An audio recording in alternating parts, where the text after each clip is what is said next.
Biblioteka Marin Barleti në Shkodër ka organizuar edicionin e dytë të çmimit Koliçi, një veprimtari e rëndësishme kulturore që synon të nderojë personalitetet të shquar të letërsisë dhe mendimit shqiptar. Drejtuesi e bibliotekës Ledia Dushi theksoi rëndësinë që mbart ky çmim për një qytet me traditë si Shkodra. Biblioteka Marin Barleti si shtëpi e librit, shtëpi e letërsisë, shtëpi e krijuesve,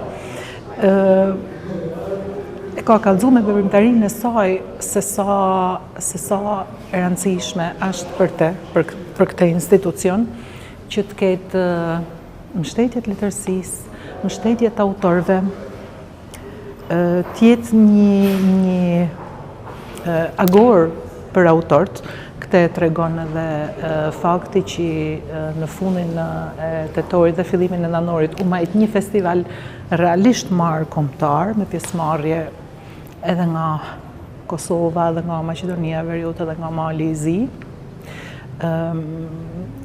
Janë disa arsyet për të cilat mendoj se duhet me pas jo vetëm festival, por edhe vlerësim për autorët.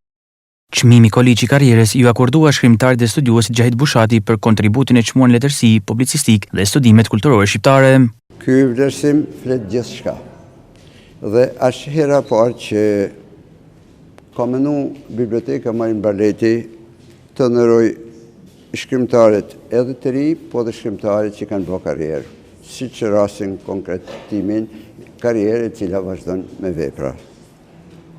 Dua të them që është viti i dytë i këtij edicionit shumë të rëndësishëm, se ndoshta askush, asnjë institucion nuk jep çmime, ndërsa biblioteka dhe ne jemi njerëz të kësaj biblioteke jena rrit me libra, jena rrit me autor, dhe si duket sadopak dënë me na shpërbly, dhe ne mundohena në misionet tona t'ja shpërblejmë.